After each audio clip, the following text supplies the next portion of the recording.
أنا أقول بيننا وبينكم السلف بيننا وبينكم الكتب.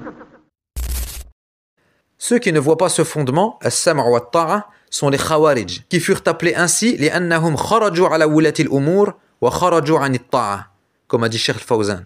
Car ils sortirent contre les dirigeants et sortirent de l'obéissance au gouverneur.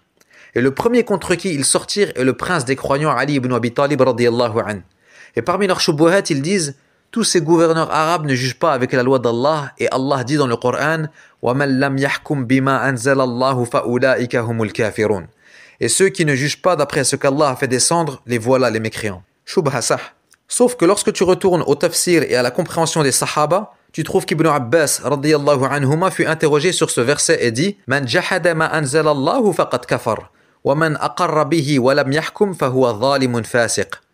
Yani celui qui renie ce qu'Allah a révélé a certes mécru, mais celui qui approuve la révélation sans juger par elle, eh bien c'est un injuste et un pervers. Et il a dit aussi concernant ce verset: Laysa bil kufri alladhi tadhhabuna ilayh, innama huwa kufrun duna kufr. Ce n'est pas la mécréance que vous imaginez, mais c'est de la mécréance en deçà de la mécréance, yani du kufr asghar qui ne fait pas sortir de l'islam. Et parmi les salafs, Tawus rahimahullah a dit: Laysa bi kufrin yanqulu anil millah. Ce n'est pas une mécréance qui fait sortir de la religion. Et son fils Abdullah, qui était également un muhaddith parmi les tabi'in, a dit: Wa laysa kaman kafara billahi wa malaikatihi wa kutubihi wa rusulihi. Ce n'est pas une mécréance comme celui qui mécroit en Allah, en ses anges, en ses livres et en ses messagers. Yani ce n'est pas du kufr akbar. Nous avons aussi Sufyan al-Thawri qui dit, d'après Jarij, d'après Ata, kufrun duna kufr. Pareil, la même chose. Donc pour résumer, ikhwa, et sans développer trop car cette mas'ala va venir dans le prochain livre qu'on va étudier ensemble, Inch'Allah, qui est Thalathatul Usul, nous disons donc, la base est que le fait de juger par autre que la loi d'Allah est une mécréance mineure, kufr asghar, qui ne fait pas sortir de l'islam, sauf si cette personne a la conviction qu'il lui est permis de juger par autre que la loi d'Allah. Dans ce cas, c'est du kufr akbar.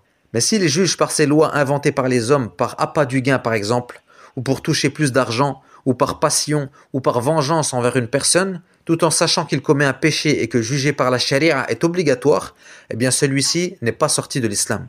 Il est fasiq, pervers et zalim, injuste. Et vu que nous autres n'avons pas ouvert la poitrine de ces hukkam pour voir quelle est leur croyance à ce sujet, eh bien on reste sur la base qui est kufr duna kufr. Car la règle dit: Man thabata islamuhu biyaqin, la yazulu illa biyaqin. Celui dont l'islam est établi avec certitude, son islam ne disparaît alors que par certitude. Nous le considérons donc comme musulman et il est donc obligatoire de lui obéir dans ce qui n'est pas une désobéissance à Allah et il n'est pas permis de se révolter contre lui. Ceci est la croyance d'Ahlus Sunnati wal Jama'a. C'est la croyance des 4 imams, de Cheikh al-Islam ibn Taymiyyah et de ses élèves, Ibn al-Qayyim, Ibn Kathir, al-Dhahabi, etc. Rahimallahu al-Jami'a.